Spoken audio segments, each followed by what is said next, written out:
Bonjour à tous, dans cette vidéo je vais vous corriger le troisième QCM sur la modulation d'amplitude.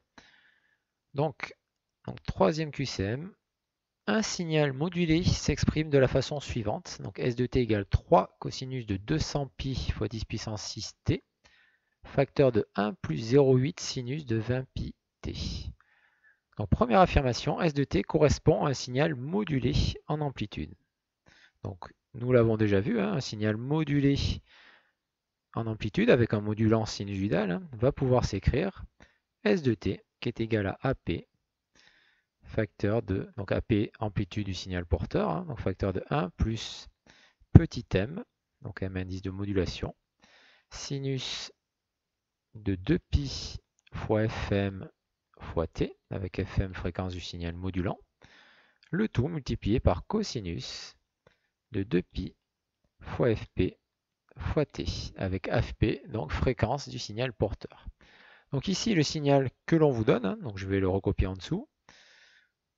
Donc il peut s'écrire sous la forme S de t qui est égal à donc 3 facteur de 1 plus 0,8 sinus donc de 20 pi t fois cosinus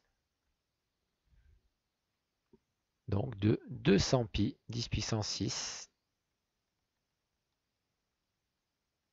t.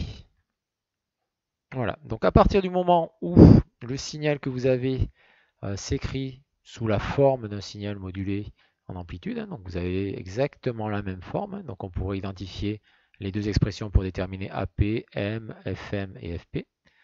Donc vous avez forcément affaire à un signal modulé en amplitude. Donc le petit a, effectivement, c'est une affirmation qui est exacte. Donc je vais pouvoir cocher le petit a. Ensuite, petit b, la tension modulée évolue entre plus 3 et moins 3 volts. Donc le petit b.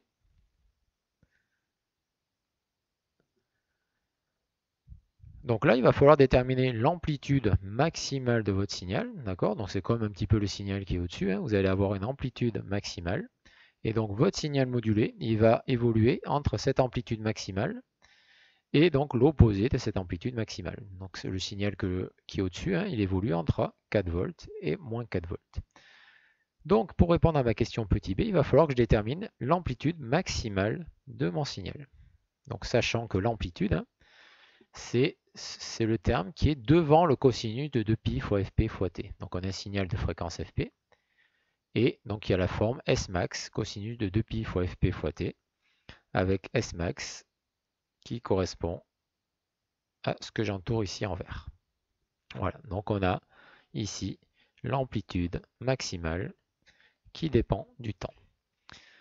Donc cette amplitude maximale va passer par un minimum et va passer par un maximum. Okay, et donc ça va dépendre de la valeur ici de sinus de 2pi fois t. Donc un signal sinusoïdal varie entre moins 1 et 1. Donc vous allez avoir une amplitude qui va être minimale lorsque le sinus sera égal à moins 1 et maximale lorsque le sinus sera égal à plus 1.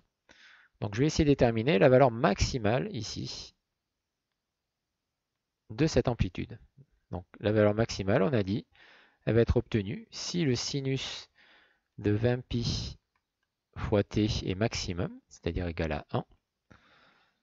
Et donc à ce moment-là, on aura l'amplitude de mon signal qui sera maximum. Donc je peux lui donner un nom, donc amplitude max. Et donc il va être égal à 3 facteurs de 1 plus donc 0,8 fois le sinus qui vaut 1. Donc si je fais l'application numérique, je vais avoir 3, bon, je vais la faire en dessous, donc je vais avoir 3 facteurs de donc valeur maximale qui va être égale à 3 fois 1,8. Et donc on aura bien une amplitude maximale ici qui va être égale, donc si je fais l'application numérique, 3 fois 1,8 qui sera égal à 5,4 volts.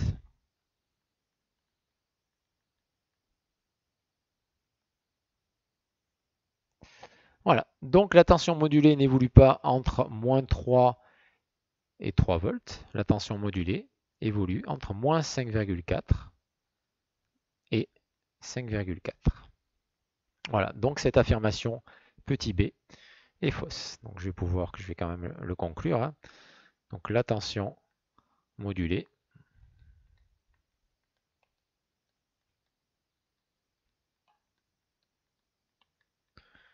donc évolue entre donc plus 5,4 volts et moins 5,4 volts. Voilà pour cette question petit b. Ensuite, donc on continue. Petit c, le signal modulant est de fréquence 100 MHz. Donc le signal modulant, ici, donc, il suffit de comparer la forme générale que je vous ai rappelée avec la forme particulière qui vous a été donnée. Donc si on compare ces deux formes ici, on se rend compte que on peut faire l'identification avec ici l'intérieur du sinus, donc de 2π fois fm fois t, et ici le 20π fois t. Donc si on fait cette identification ici, entre ces deux termes, on va pouvoir déterminer la valeur de fm. Donc on va faire le calcul. Hein. Donc par identification,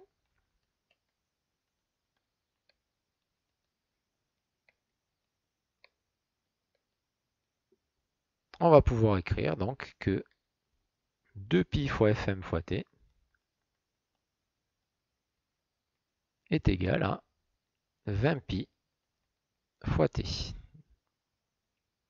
Donc en faisant les simplifications, hein, donc vous avez pi à gauche, pi à droite, t à gauche, t à droite, on va pouvoir trouver donc 2fm qui va être égal à 20. Et donc on a une fréquence de signal modulant, fm, qui est égale à 20 divisé par 2. Et donc si je fais l'application numérique, vous allez avoir fm qui va être égal donc à 10 Hz. Donc au niveau de la fréquence du signal modulant, on est quand même très loin des 100 MHz. Voilà pour ce QCM. Hein, donc seule la réponse petit a était à cocher. Donc merci de m'avoir écouté. Et donc dans une prochaine vidéo, on va faire la correction donc, du 4e QCM et donc étudier un petit peu le spectre en fait d'un signal modulé en amplitude. Merci à tous.